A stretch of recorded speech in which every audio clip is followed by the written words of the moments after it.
اما بعد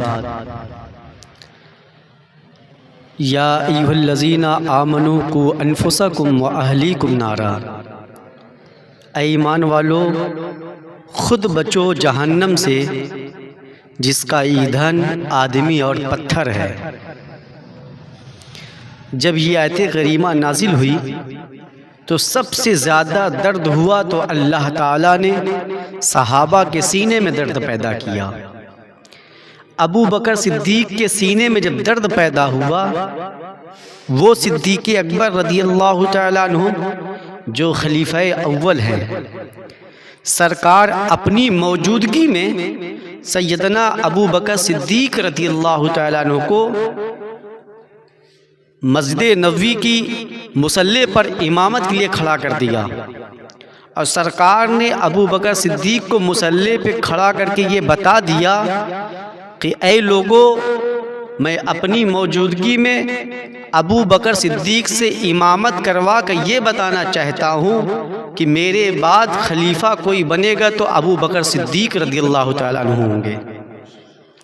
سرکار نے جسے خلیفہ اول بنا دیا ہے اور مصلی پہ چڑھا دیا ہے، صاحب سرکار نے جس کو آگے کر دیا اسے کوئی پیچھے نہیں کر سکتا ہے۔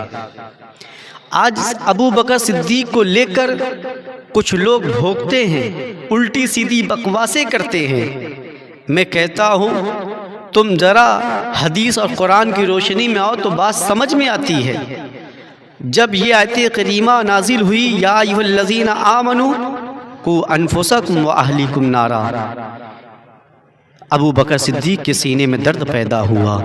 صدیق اکبر کہتے ہیں اس آیت کی فکر میں لوگوں کے پاس جاتا، اپنے قریبوں اور رشتہ داروں کے پاس جاتا، دوستوں کے پاس جاتا، گھر والوں کے پاس جاتا، میں نے کہتا کہ لوگوں جہنم سے بچو جس کا ایندھن آدمی اور پتھر ہے۔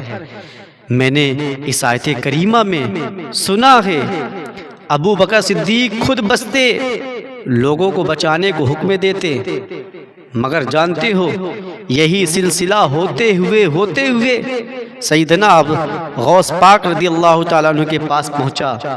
غوث پاک نے بھی دین کی خدمت دی، دین کی تبلیغ آپ نے کیا، اور دین و سنیت کے لیے غوث اعظم دستگیر 25 سال جنگل بیابان میں سفر کرتے رہے، اور جنگلوں میں صرف دین و سنیت کا کام کرتے رہے، اور لوگوں سے مل کر یہ کہتے اے لوگوں جہنم سے بچو جس کا ایندھن آدمی اور پتھر ہے۔ اب وہی آیت کریمہ سرکار اعلیٰ حضرت عاشق رسول کے سینے میں درد ہوا۔ اعلیٰ حضرت نے بھی یہی بات بتائی، اے لوگوں جہنم سے بچو۔ جہنم کے بارے میں ایک دن حضرت عمر بن خطاب رضی اللہ تعالیٰ عنہ فرماتے ہیں کہ میں نے کعب احبار کو بلایا، میں نے کہا اے کعب احبار، مجھے کوئی ایسی بات بتا دو جس کی باتوں سے نا اللہ کی خوف میرے سینے میں پیدا ہو جائے۔ عمر جانتے تھے کہ اللہ کا خوف جب سینے میں ہوتا ہے نا، بندہ گنہگار نہیں ہوتا ہے، بندہ غلط راستے پہ نہیں چلتا ہے، بندہ ایمان کے راستے پہ رہتا ہے، دین کے راستے پہ رہتا ہے۔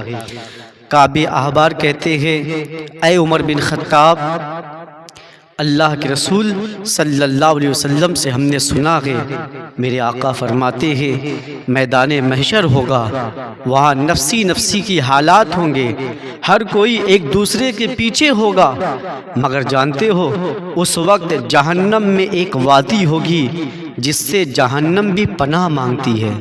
اللہ اکبر کبیرہ، جہنم بھی اس سے پناہ مانگتی ہے۔ جب جہنم کو گھسیٹ کر لایا جائے گا، جہنم کے منہ میں 70,000 لگام ہوگا، ہر ایک لگام کو 70,000 فرشتے پکڑے ہوں گے۔ کتنے؟ 70,000 فرشتے پکڑے ہوں گے، اور جہنم کو گھسیٹ کر لایا جائے گا۔ جب جہنم کو گھسیٹ کر لایا جائے گا تو اللہ کے نبی موسیٰ کلیم اللہ جب جہنم کو دیکھیں گے تو کہیں گے اے اللہ میں امان چاہتا ہوں، تیرا موسیٰ کلیم اللہ تجھ سے کلام کرتا تھا، اے اللہ میں اپنی امت کے لیے کچھ نہیں مانگتا، آج میں کوئی کلام نہیں کروں گا، اے اللہ میں امان چاہتا ہوں، اے اللہ میں امان چاہتا ہوں۔ حضرت ابراہیم خلیل اللہ جیسے نبی اپنے گھٹنے کو زمین پر ٹیک کر کہیں گے، جہنم کو دیکھنے کے بعد کہیں گے اللہ میں تیرا خلیل ابراہیم ہوں، اے اللہ میں تیرا دوست ابراہیم ہوں، اے اللہ میں تیرا نبی ہوں، اے اللہ میں آج اپنے امتی کے لیے میں کچھ نہیں مانگنا چاہتا ہوں، اے اللہ بس میں امان چاہتا ہوں، اے اللہ میں امان چاہتا ہوں۔ ابراہیم علیہ السلام جیسے نبی، موسیٰ علیہ السلام جیسے نبی گھٹنے کو ٹیک کر میدان محشر میں جہنم کو دیکھنے کے بعد کہیں گے اللہ میں امان چاہتا ہوں، مگر جانتے ہو وہاں پر ہمارے آقا صلی اللہ علیہ وسلم تشریف فرما ہوں گے، میرے آقا یہ نہیں کہیں گے جہنم کو دیکھنے کے بعد، میرے آقا یہ نہیں فرمائیں گے کہ اے اللہ آج میں اپنی امت کے لیے کچھ نہیں مانگتا۔ سرکار کیا فرمائیں گے؟ سرکار یہی فرمائیں گے، میدان محشر میں للکار دیا سب نے ہم کو، میدان محشر میں للکار دیا سب نے ہم کو، اے بے قصوں کے آقا اب تیری دعائی ہو، اے بے قصوں کے آقا اب تیری دعائی ہو۔ امت دیکھنے کے بعد کہے گی سرکار اب آپ کی دعائی چاہیے، سرکار آپ کرم فرمائیں، کرم سرکار آپ نظر فرمائیں۔ میرے آقا اللہ کی بارگاہ میں اللہ کی طرف نظریں اٹھا کر دیکھیں گے اور مصطفیٰ فرمائیں گے اللہ میں آج اپنے لیے کچھ نہیں مانگتا ہوں، اے اللہ میں ساری رات اپنی امت کے لیے رویا ہوں، اے اللہ میں ساری رات اپنی امت کے لیے مصلی پر روتا گزار دیا، میری فاطمہ روتی رہی، میرا ابو بکر صدیق روتا رہا، عمر بن خطاب روتے رہے، علی روتے رہے، عثمان روتے رہے، میرا نواسا امام حسین کربلا میں اسی دین کو بچانے کے لیے اپنی گردن کو کٹا دیا ہے۔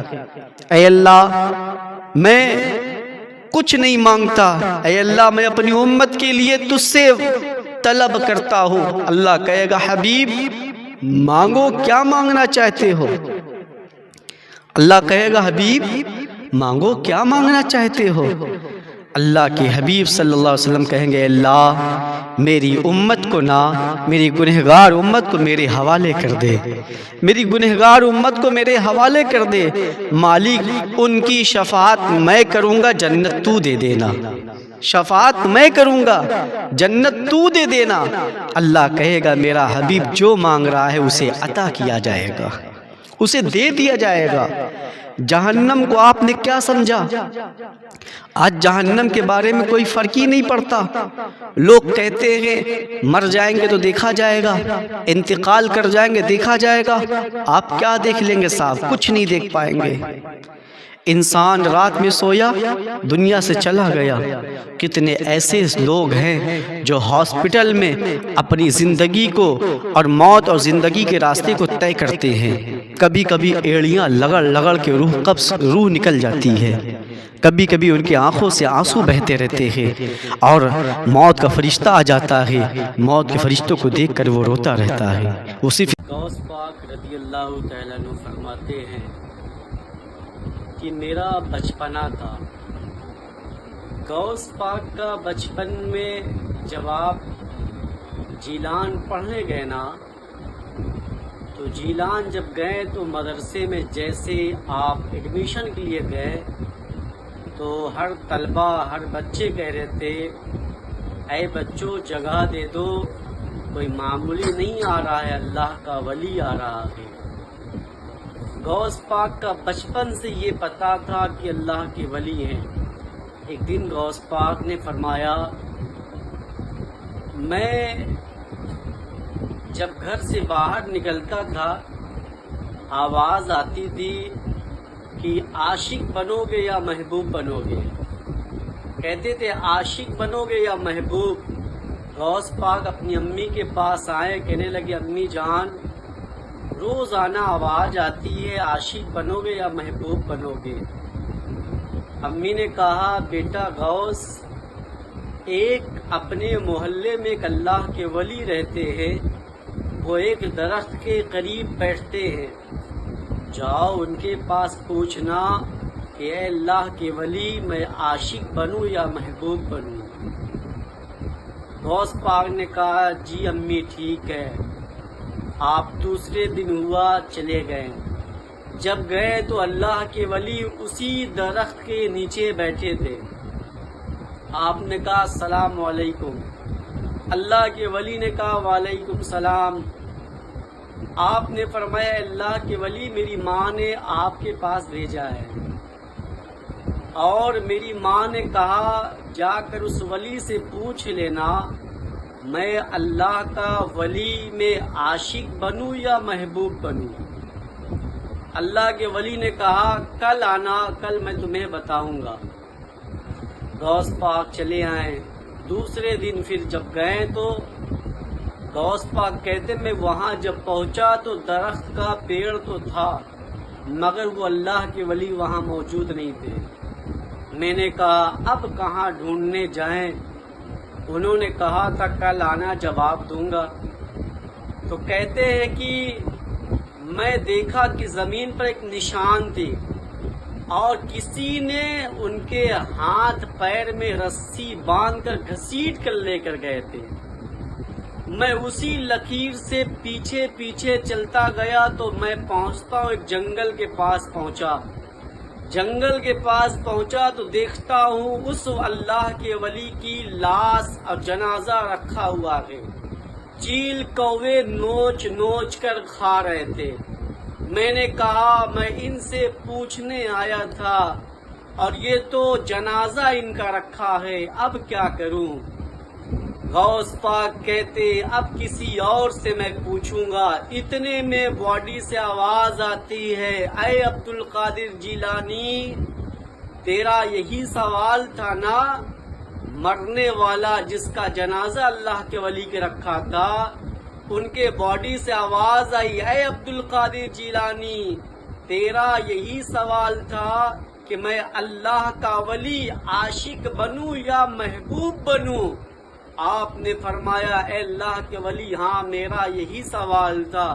انہوں نے کہا جس کا جنازہ رکھا ہے چیل کوے کتے نوچ نوچ کر کھا رہے ہیں وہ ایک عاشق کا جنازہ رکھا ہوا ہے۔